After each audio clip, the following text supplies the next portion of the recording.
I drew a coveted early season rifle tag for my home state of South Dakota.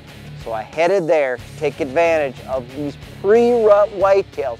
Hey, if I can be on the ground, burning some boot leather, moving from spot to spot, watching some big open slopes and trying to catch a whitetail, that's where I like to be. I like aggressive hunting. Now you gotta be passive part of the time. Just sit up, sit tight, watch long distances, put those Nikons to good use and a spotting scope, looking over every buck you can, whether it's 400 yards away or 2 miles away, trying to get a hint on where that next big buck is going to show up. We've had a little bit of moisture today, a lot of moisture. It just quit raining, still cloudy, but everything's wet. These deer are on fire. Last night was good. Tonight there's no comparison. We've already looked at how many bucks, Levi? 12, 15 different bucks just in the last 7, 8 minutes.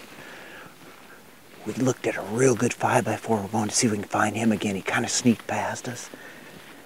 Maybe we'll see a bigger one. There's several shooters for sure though.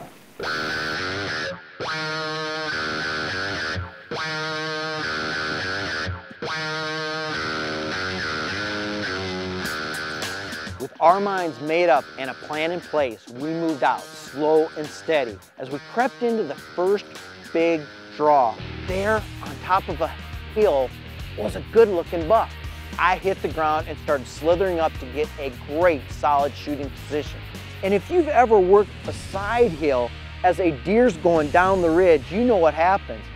He disappears. And every few feet I slither, he would disappear. I'd slither, catch sight of him, he'd disappear. I'd slither, catch sight of him, he'd disappear. The only way this was going to stop was if he started going up the other side.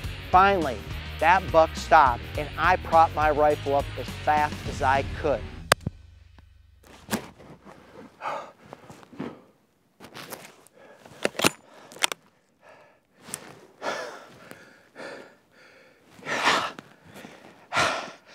That's a big one. Oh, yeah. Yeah, he looks really wide from here. You know what he reminds me of? Is a South Texas deer. He does. That's how he's laid open like that. Oh, look at that.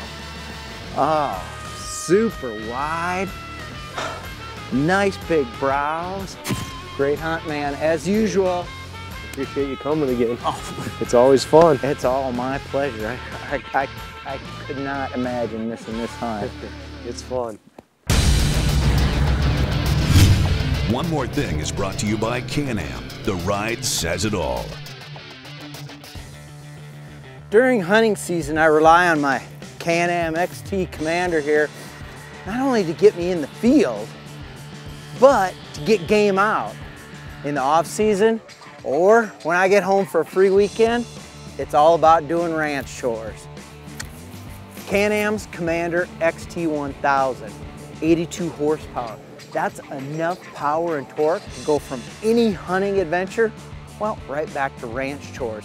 Now, I got a little bit of everything going on in my life. This machine handles it all. Plus, it's the industry leading in fuel economy. That means I can go a long ways on a tank of fuel.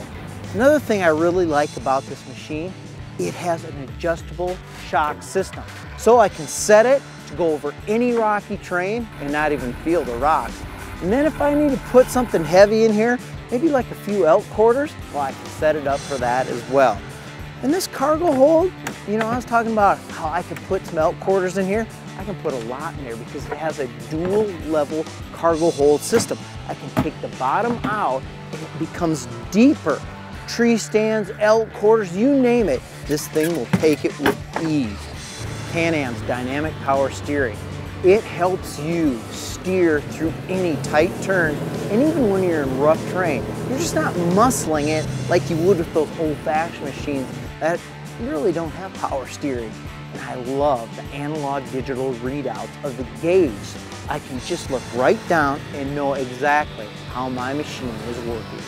Right now, I think I'm a little tired of doing chores and the horses. Sage, should go have a little fun, get rid of this hay bale, and maybe rock and roll? All right, let's go, come on. Up next, One animal, two hunters, and a clear difference of opinion. You Call the Shots is next.